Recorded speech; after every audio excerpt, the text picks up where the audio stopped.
ಆದರ್ಶ ಕಾಲೇಜಿನಲ್ಲಿ ಅದ್ದೂರಿ freshers day ಆಚರಣೆ ವಿದ್ಯಾರ್ಥಿಗಳಿಗೆ ಗಣ್ಯರ ಮಾರ್ಗದರ್ಶನ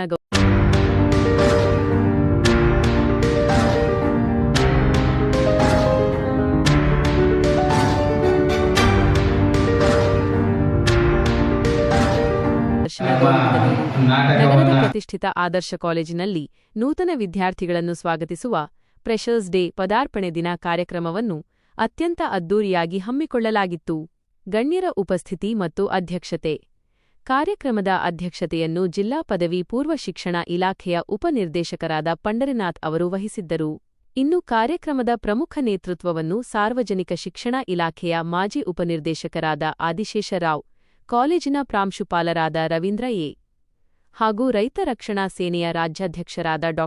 ಆದಿಮೂರ್ತಿ ರೆಡ್ಡಿ ಅವರು ವಹಿಸಿ ಜ್ಯೋತಿ ಬೆಳಗಿಸುವ ಮೂಲಕ ಕಾರ್ಯಕ್ರಮಕ್ಕೆ ಚಾಲನೆ ನೀಡಿದರು.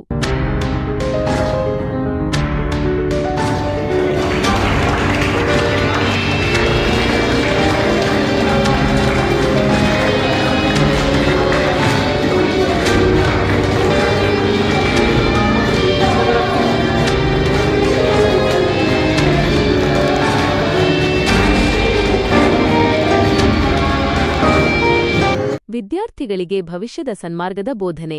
ಕಾರ್ಯಕ್ರಮದಲ್ಲಿ ನೆರೆದಿದ್ದ ಗಣ್ಯರು ಹಾಗೂ ಉಪನ್ಯಾಸಕರು ವಿದ್ಯಾರ್ಥಿಗಳನ್ನು ಉದ್ದೇಶಿಸಿ ಪ್ರೇರಣಾದಾಯಕ ಭಾಷಣ ಮಾಡಿದರು. ಸನ್ನಡತೆಯ ಪಾಠ. ಕಾಲೇಜು ಜೀವನದಲ್ಲಿ ಶಿಸ್ತು ಮತ್ತು ಸನ್ನಡತೆ ಎಷ್ಟು ಮುಖ್ಯ ಎಂಬುದನ್ನು ವಿದ್ಯಾರ್ಥಿಗಳಿಗೆ ಮನವರಿಕೆ ಮಾಡಿಕೊಡಲಾಯಿತು. ಉಜ್ವಲ ಭವಿಷ್ಯದ ರೂಪರೇಷೆ. ಪ್ರಸ್ತುತ ಸ್ಪರ್ಧಾತ್ಮಕ ಜಗತ್ತಿನಲ್ಲಿ ವಿದ್ಯಾರ್ಥಿಗಳು ತಮ್ಮ ಮುಂದಿನ ಭವಿಷ್ಯವನ್ನು ಯಾವ ರೀತಿ ಅತ್ಯುತ್ತಮವಾಗಿ ರೂಪಿಸಿಕೊಳ್ಳಬೇಕು ಮತ್ತು ಗುರಿ ತಲುಪಲು ಹೇಗೆ ಶ್ರಮಿಸಬೇಕು ಎಂಬುದರ ಕುರಿತು ಉಪಯುಕ್ತ ಮಾರ್ಗದರ್ಶನ ನೀಡಿದರು. ಉಪನ್ಯಾಸಕ ವೃಂದದ ಸಾಥ್. ಈ ಭವ್ಯ ಕಾರ್ಯಕ್ರಮದಲ್ಲಿ ಕಾಲೇಜಿನ ಹಿರಿಯ ಉಪನ್ಯಾಸಕರುಗಳಾದ ರವಿ, ಆವಲಮೂರ್ತಿ, ಮಂಜುಳಾ, ಸುಜಾತಾ, ಗಂಗರಾಜು, ಶಿಲ್ಪಾ, ಶಶಿಕಲಾ, ಪ್ರಕಾಶ್ ಹಾಗೂ ಮಹಮ್ಮದ್ ಯೂಸುಫ್ ಸೇರಿದಂತೆ ಕಾಲೇಜಿನ ಇತರೆ ಸಿಬ್ಬಂದಿ ವರ್ಗದವರು ಮತ್ತು ನೂರಾರು ವಿದ್ಯಾರ್ಥಿಗಳು ಉಪಸ್ಥಿತರಿದ್ದು ಕಾರ್ಯಕ್ರಮವನ್ನು ಯಶಸ್ವಿಗೊಳಿಸಿದರು. ಹೊಸ ವಿದ್ಯಾರ್ಥಿಗಳ ಕಲರವ, ಸಾಂಸ್ಕೃತಿಕ ಕಾರ್ಯಕ್ರಮಗಳ ಸಡಗರದೊಂದಿಗೆ ಆದರ್ಶ ಕಾಲೇಜಿನ ಫ್ರೆಷರ್ಸ್ ಡೇ ಯಶಸ್ವಿಯಾಗಿ ಸಂಪನ್ನಗೊಂಡಿತು. ಆರ್ಆರ್ಎಸ್ ನ್ಯೂಸ್, ಪ್ರಗತಿಪರ ಸಮಾಜಕ್ಕಾಗಿ ನಿಮ್ಮ ಧ್ವನಿ. ಅಡ್ಮಿಷನ್ ಆಗಬೇಕು ಅಂತಂದ್ರೆ ಈ ವೇದಿಕೆ ಮೇಲೆ ವೇದಿಕೆ ನಾಶಕೊಂಡಿರ್ತಕ್ಕಂತಹ ಇಬ್ಬರು ವ್ಯಕ್ತಿಗಳು ಕೂಡ ಕಾರಣರಾಗಿರ್ತಾರೆ. ಮೊದಲಿನವರು ಡಾಕ್ಟರ್ ಆದಿಮೂರ್ತಿಗಳು ಪ್ರಚಾರ ಮಾಡಲಿಕ್ಕೆ ಹ್ಯಾಂಡ್ ಬಿಲ್ ಅನ್ನ ಯೂಟ್ಯೂಬ್ ಅಲ್ಲಿ ಬಿಟ್ಟರು, ಜೊತೆಗೆ ಒಂದು ವಿಡಿಯೋ ಮಾಡಿ ಯೂಟ್ಯೂಬ್ ಅಲ್ಲಿ ಬಿಟ್ಟರು. ಫೋನ್ಗಳು ಮಾಡಿ ಹೇಳೋರು, ಸರ್ ಯೂಟ್ಯೂಬ್ ಅಲ್ಲಿ ನೋಡ್ವಿ, ನಿಮ್ಮ ಫೋನ್ ನಂಬರ್ ತಗೊಂಡ್ವಿ, ಎಲ್ಲಿ ಸರ್ ನಿಮ್ಮ ಕಾಲೇಜ್ ಇರೋದು ಅಂತ ಹೇಳ್ಬಿಟ್ಟು ಸುಮಾರು ನಿಮ್ಮಲ್ಲೇನೆ ಒಂದು 7 ಜನ ಇದ್ದಾರೆ, ಆ ತರ ಬಂದು ಸೇರ್ಕೊಂಡಿದ್ದಾರೆ. ಸೊ ಹಂಗಾಗಿ ಅದರಲ್ಲಿ ಅವರು ಸಹಕಾರ ನೀಡಿದ್ದಾರೆ. ಹಾಗಾಗಿ ಅವರು ಕೂಡ ನಾನು ನನ್ನ ಪರವಾಗಿ ಇನ್ನೊಂದು ಮುಖ್ಯವಾಗಿರ್ತಕ್ಕಂತಹ ವಿಚಾರ ಏನಪ್ಪಾ ಅಂತಂದ್ರೆ, ನಾವು ಎಲ್ಲಿ ವಾಸ ಮಾಡ್ತಾ ಇರ್ತೇವೆ, ಎಲ್ಲಿ ಸಾಕಷ್ಟು ಸಮಯ ಕಳೀತೇವೆ, ಅಲ್ಲಿ ವಾತಾವರಣ ಸರಿ ಇಲ್ಲ ಅಂತಂದ್ರೆ ಅಲ್ಲಿ ಇರಬೇಕು ಅಂತ ಅನ್ಸಲ್ಲ. ಇಲ್ಲಿ ನಾನು ಉಳ್ಕೋಬೇಕು, ಇಲ್ಲೇ ಇರಬೇಕು ಅಂತ ಅನ್ಸ್ಬೇಕು ಅಂತಂದ್ರೆ ಅದಕ್ಕೆ ಕಾರಣ ಈ ಕಾಲೇಜಿನಲ್ಲಿ ವರ್ಕ್ ಮಾಡ್ತಾ ಇರ್ತಕ್ಕಂತಹ ನಮ್ಮ ಆವಲಮೂರ್ತಿ ಸರ್ ಅವರು.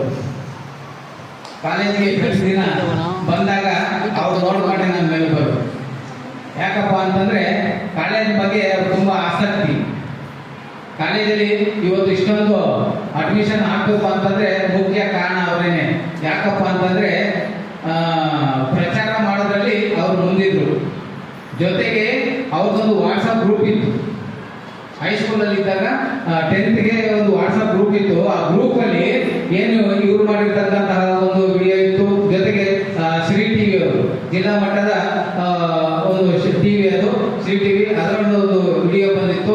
ಅದನ್ನು ಕೂಡ ಸರ್ ಅವರು ಆ ಗ್ರೂಪ್ ಅಲ್ಲಿ ಹಾಕಿ ಅವ್ರ ಕಾಲೇಜಿನ ಹೆಡ್ ಮಾಸ್ಟರ್ನೂ ಕೂಡ ಕೇಳಿದೆ. ಅವರೇ ವೈಯಕ್ತಿಕವಾಗಿ ಅದರ ಮೂಲಕ ಪ್ರಚಾರ ಮಾಡಿ ದಾಖಲಾತಿಯನ್ನು ಮಾಡಿದರೆ. ಮಾತೃದೇವೋಭವ, ಪಿತೃದೇವೋಭವ, ಆಚಾರ್ಯ ದೇವೋಭವ ಇವೆಲ್ಲವೂ ಅಷ್ಟು ಸುಲಭವಾಗಿ ದಕ್ಕರು. ಅದನ್ನು ಜೀರ್ಣಿಸ್ಕೊಳ್ಳೋಕ್ಕೂ ನಮ್ಮ ಕೈಲಾಗಲ್ಲ, ಖಂಡಿತ ಆಗಲ್ಲ. ಯಾವುದಾದ್ರು ಒಂದು ಪುಣ್ಯಕ್ಷೇತ್ರಕ್ಕೆ ನೀವು ಹೋದಾಗ ದೇವರು ನಿಮಗೆ ಕಾಣದೇ ಇದ್ದಾಗ ಚಿಕ್ಕ ವಯಸ್ಸಲ್ಲಿ ಈ ಭುಜದ ಮೇಲೆ ಇಟ್ಕೊಂಡು ದೇವ್ರನ್ನ ತೋರಿಸೋದು ಒಪ್ಪನೆ. ಆದರೆ ನೀನು ಮರ್ತೋಗ್ತೀಯ, ನಾನು ಕೂತಿರೋದೇ ದೇವ್ರ ಮೇಲೆ.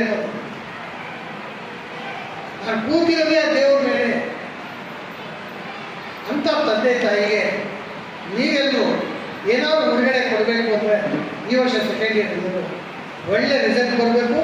ಈ ಕಾಲೇಜು ಇಡೀ ಜಿಲ್ಲೆಯಲ್ಲೇ 100% ತಗೊಂಡಿರ್ತಕ್ಕಂಥ ಕಾಲೇಜು.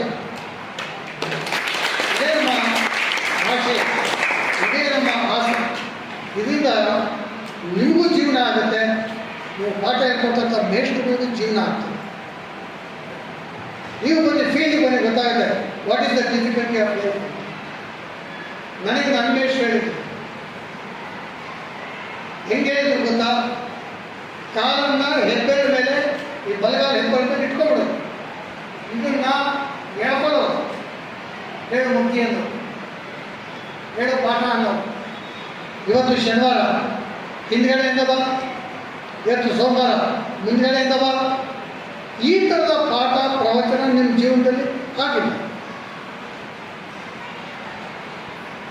ಯಾಕಾಗಲಿಲ್ಲ ಅಂದರೆ ಈ ಥರ ಇವಾಗ ನಾವು ನಿಮ್ಮನ್ನ ಪುಟ್ಟ ಹಾಗೆ ಇಲ್ಲ.